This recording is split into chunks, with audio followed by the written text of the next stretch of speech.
Hey folks, welcome back to the channel. Today we're going to talk about credit score and how you can increase your credit score in literally 1 minute. Now we're going to address the steps that you can take to help increase your credit score. These steps can be as quick as a literal minute, but your credit score is not going to just jump up in a minute. You're not going to see that change reflected. Credit score is usually pulled maybe once a month, once a week, so it's not going to be instant like something like the Experian Boost. But we're going to go over some things that you could think about, some things that you can try to help increase that credit score if you're looking to open up a new credit card, get a new auto loan, maybe a mortgage, or just trying to increase your credit score in general. If you're new around here, get subscribed, click that like button. Let's get into it. So there are a couple different credit scores and methodologies used by different bureaus and companies out there in the United States. But one main one that's used by a lot of institutions is FICO. The FICO credit score, there are a lot of different versions, but today we're going to focus on one common one and we're going to break it down. So when you look at the FICO score, it's pretty much just a formula. There are a couple different factors that go into determining your credit score. They're all weighted a different percentage. So some things are more important than others. And what you do in these categories can help increase or decrease your credit score. A quick breakdown overview of this system. You can see here payment history accounts for 35% of that score. So if you're paying your bills on time, you don't have any late payments, delinquent payments, missed payments, things like that. Amounts owed, 30%. This is the second biggest category and where we're going to focus most of our time here today, looking at ways that you can try to reduce your amounts owed to increase your credit score. Length of credit history is going to be 15% of that score. The longer you've had that credit, the better it is for your account. Credit mix, the next category, 10%. If you have a diverse portfolio, things such as mortgages on there, loans, credit cards, the more diverse of the mix, the better. And the last category, 10% new credit. So this is if you're having hard inquiries, you're applying for new credit in a short amount of time, that is a negative reflected on your credit score.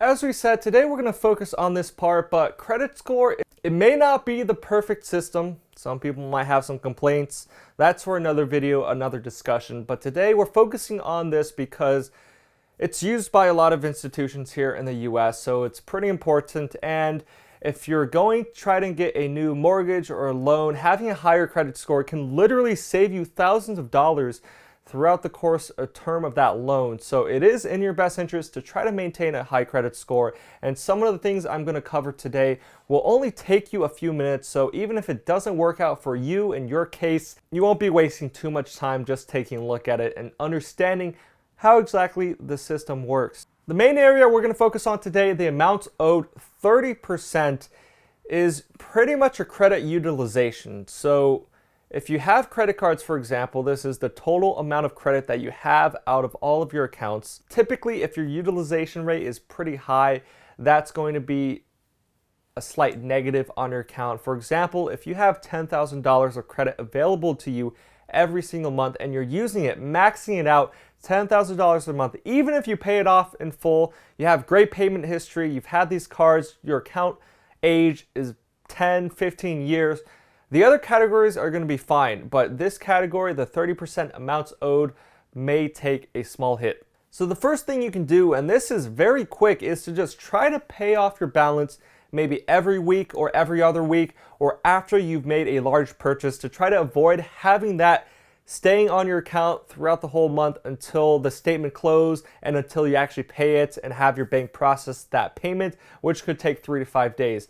The reason for this is that the credit bureaus and the credit scores are not calculated instantly, 24/7, constantly being updated. They might get updated every week or every month. With a lot of credit cards, you get your free credit report once a month with that credit score. So let's say, for example, the credit bureau pulls that report on the 20th of every month, but your account doesn't close until the 30th and you don't get payment in maybe until next month, till the 5th, where the payments process, you get your bill in the mail, all that is taken care of. So on the 20th, when the credit bureau goes to pull your credit, looks at your accounts, it sees that with the $10,000 of credit that you've been given, Let's say you're using $6,000, 60%, which is pretty high.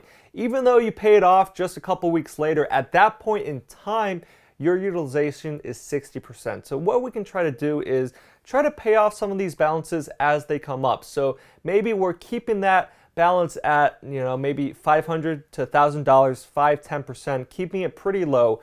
So when they check it during that mid-month period, and every credit bureau is different, so they might look at it at different dates throughout the month, they will see an updated utilization at that point in time. You don't have to necessarily wait until your statement date, until after statement closes, to pay off your credit card balance. You can pay these off at any time during the month. The bank will happily accept payments, so they're not on the hook in case something happens. And this can help lower your utilization at any given time to try to increase that credit score throughout the month. One thing FICO does note on their website is that it may actually be better to keep a low utilization, under 10%, under 5%, than having 0% utilization. So they'd rather see you use at least some of that credit rather than just having accounts open and never using it at all, because it doesn't tell them anything if you're just not using it, right? They can't tell if you're actually responsible with it or if you're paying it off. So you don't have to pay everything off, but maybe just pay off some of it as you go. Now this, once again, will take a little bit more effort during the month, but a lot of these banks and credit cards, they have apps now. You can link it to your bank account. You can literally pay those balances off throughout the month in just 1 minute. And the next step and tip we have is to actually call your credit card issuer or call your bank and request for a credit limit increase. If you haven't done this in the past and you have a good credit standing, you've had good payments, you haven't had any issues with the account, you may have a good chance at having your credit limit increased. So what this does is the bank may review your file and actually give you a higher limit. So let's say right now you have that $10,000 limit, you're only using $1,000 a month, so that's going to be a 10% credit utilization. But if you call your bank, get them to increase that to $20,000, you don't have to spend any more, right? You don't actually have to use that extra credit that's given to you. But if you're qualified, you're able to increase the credit. Now you have $20,000 a month. You're still only using $1,000 a month. That cuts your utilization down in half, right, to 5% now. And that call maybe takes 10, 15 minutes, a quick step. But be warned, some banks will do a hard credit check. So when you speak with them, be very clear that you don't want a hard credit check done, because that will have an impact on your credit score. Some banks will do it with an automatic algorithm, with maybe just a hard credit pull. They'll just check, do an automatic system, see if you qualify. But if you have to escalate it, you have to send it in for investigation, you want to do a hard check, I would not recommend it just for these purposes, because the whole point is trying to increase your credit, and having that hard credit check will decrease your credit score, at least in the short run. Every bank does this differently. Some you can just request an automatic review online. Others you have to call in. And I think in my experience, generally every 6 months to a year, you can do this. So if you've done this last month, most likely they're not going to approve one this month. But if you've never done it before and your bank will give you a decision without a hard credit check, I would go ahead and try to make that 15-minute phone call and see what they can do. Once again, this will increase the amount of credit given to you. You don't have to use it. I wouldn't recommend it. Once again, treat your credit cards like a debit card, like it's linked to your bank account. If you don't have the money, don't go out there and use extra money. This is just to lower your utilization rate to increase your credit score. And the last 2 tips I have today are more focused on long-term, building up that credit score over time.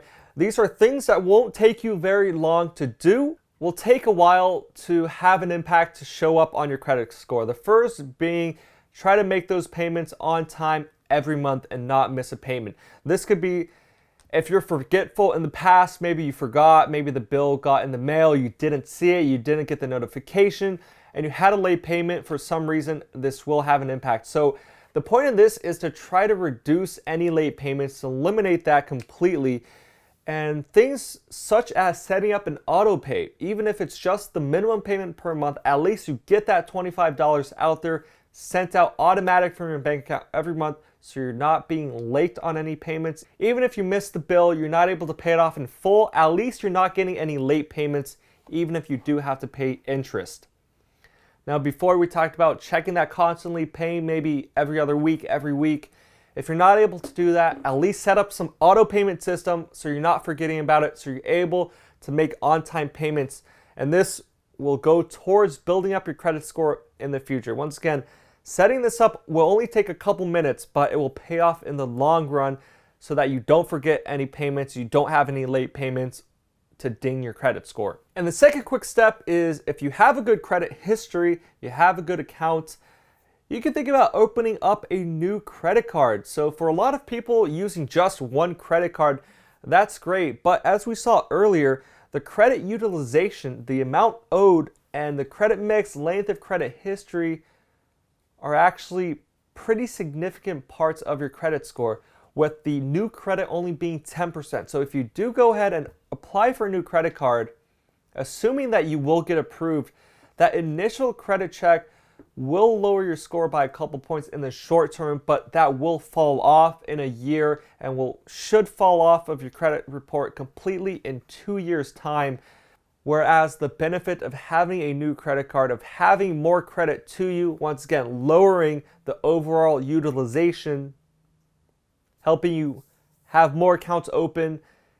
Adding more credit cards to the portfolio may not help with the type of credit mix, but it will show that you were able to manage multiple accounts. So maybe you can split your payments based on 2 cards, or just put like a small subscription on this new card. If your goal is to build up credit in the long term, this could be an option, assuming you're able to effectively manage that new line of credit, not miss any payments, not be late. Because if those things happen, yes, this will hurt you more than it will help you. But if you can manage it in the long run, the benefits should outweigh the negative initial impact on your credit score. This is kind of like another way of doing what we talked earlier, calling your bank, increasing your credit line with a new credit card, a little bit more complicated way with the hard credit check and everything like that. But on the bright side, you might even get like a new sign-up bonus. This credit card might get better rewards for certain categories. Maybe this is your go-to for like gas or groceries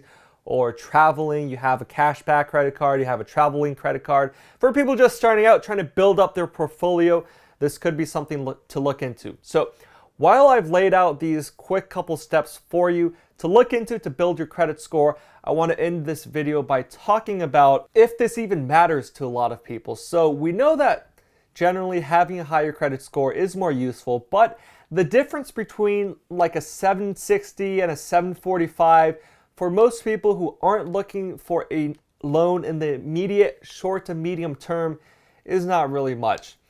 Right? As long as your credit is pretty good most of the time, you're not going to run into too many issues with things that will require credit. I would say for most people, you want to try to firm things up if you're trying to apply for a loan or a mortgage immediately in the next couple months, in the next year, because that will affect the interest rate that they give you. Having a lower interest rate will save you money in the long term. But if your goal is to just build up your credit, or you don't have any needs to open up any new lines of credit or to have new loans, then just maintaining a pretty good credit score should be okay most of the time, right? We have to remember why we even have a credit score. It's used for companies, banks, financial institutions to evaluate your credit worthiness, to see how much of a risk you may be for them to loan you money or to loan you some other. So I would say don't be scared of opening up a new credit card, even though it could lower your credit score. If you're not doing anything that requires your credit score to be checked in the next year or 2 years, it doesn't matter if your credit score goes down by 5 points in the next couple months. It should go back up with proper management. So that's kind of the point I want to leave off with. Don't be scared of it. If you're able to do your research, talk to some financial advisors on your situation. It can be beneficial sometimes to open up new lines of credit, to build your credit score, to manage your credit, manage your finances effectively. So when it does come to the day where you are looking for a new auto loan or you are looking for a mortgage, you're looking for investment money, You have that credit score already. You don't need to scramble and try to find some last second ways to try to increase that score and show that you are a good person to loan money to. So that's all I had today for this video. Let me know in the comments if you have any other strategies that you use to try to increase your credit score, or if these tips help you out. Love to hear your feedback on this one. But thanks for watching. Get subscribed if you haven't yet to the channel. Like the video if you thought this video was useful. Thanks for watching. Peace.